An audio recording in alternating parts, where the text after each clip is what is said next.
Good evening, comic book fans. I've just realised I'm kind of a bit low in the screen on the YouTube thing. I do apologise, but we're back for comic books in 5 minutes.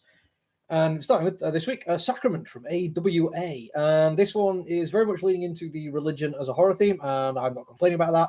I think religious horror is, I'm really low in that panel. I do apologise. I think religious horror is actually really, really good fun. I think you do a lot with it. And it also can be used to tell other stories that aren't actually just about religion, which is kind of what this is doing. In fact, what it's doing is quite big and complicated and actually deals with a lot of different things. So we're going to get to those later. We're going to talk about the artwork first because it's Marcello. I'm not entirely sure I pronounce that first name, so I do apologise. Or the second, Fusin. Marcello Fusin, let's say. He was really good at doing the horror kind of stuff. And I like that their cityscapes tend to be a little bit more easygoing without really getting into the heavy lines of detail. Now, I do like a good city. I saw something recently, somebody on Instagram or Twitter was talking about like how they put so much effort into a cityscape for their like first and second pages, and how all the readers absolutely loved it, but then stopped paying attention to it. Got to tell you, if I'm reading your comic book, I'm paying attention to your cityscapes no matter what. I love this kind of stuff. I love a good 3-point perspective. I like the deal they can get into it. I like that they can use to give you a sense of setting, not just a place of setting. And in this, it kind of works because we're dealing with a far future sci-fi. I'm going to say alien, like human world where we have left planet Earth behind, and the cities that you see kind of vary depending on the wealth level and the social class of the cities. You have the high concept central cities, that are the new planets, which are all proper like golden age sci-fi kind of cities, and then you've got the industrial worlds of the older planets where they haven't been terraforming yet, and it's all a nightmare hellscape.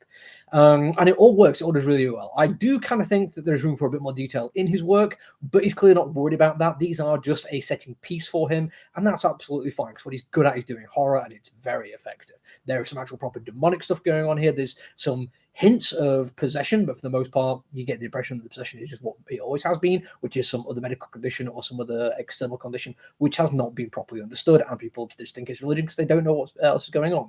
But the writing is where it comes together. This is where I absolutely love it, and it's going to really be a struggle to get it through quickly. But we're talking about horror of control here, because religion, when used by people with authority, people with power and money, it can be harmful. It can be used to legislate and remove bodily autonomy, and it can be used to spread hate and basically fracture societies, basically stop people thinking we are all one, we have more in common. Religion is often used to do away with that. We also have the religion of an authoritarian state, like top-down patriarchal control, which actually isn't just bad in its own sense, although it is very, very bad. It also is the people that means there isn't as much religion. Usually in sci-fi settings, especially in futuristic sci-fi settings, you get a lot of religion isn't there anymore because we have moved beyond it, which is like a more utopian kind of way of looking at religion in sci-fi. This is been made illegal. It's been outlawed. In fact, there is a punishment where they will remove parts of your brain to stop you believing in things. And again, there's a lack of control from an authoritarian state.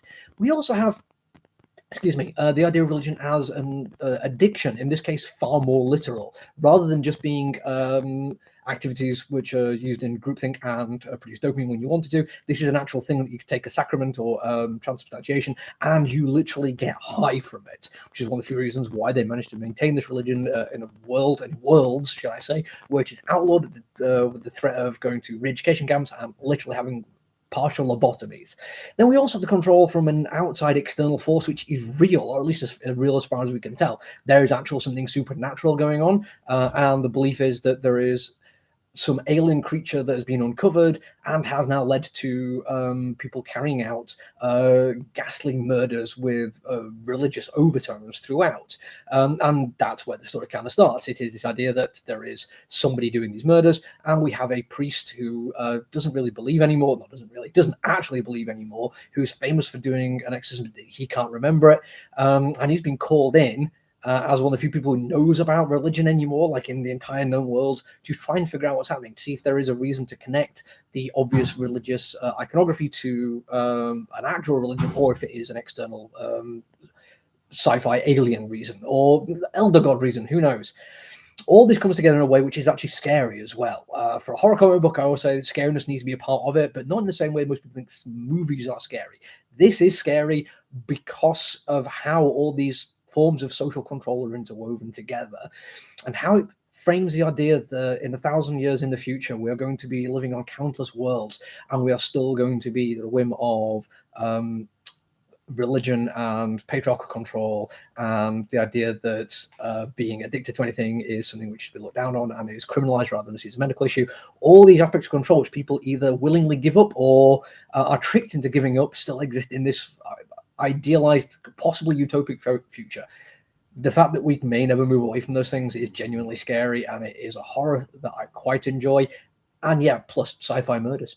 That's it from me today. I'll be back tomorrow. There's a lot to review this week, so expect me to turn up a few times in your feed. Until I see you again, then look after each other, everyone. Stay safe. Bye.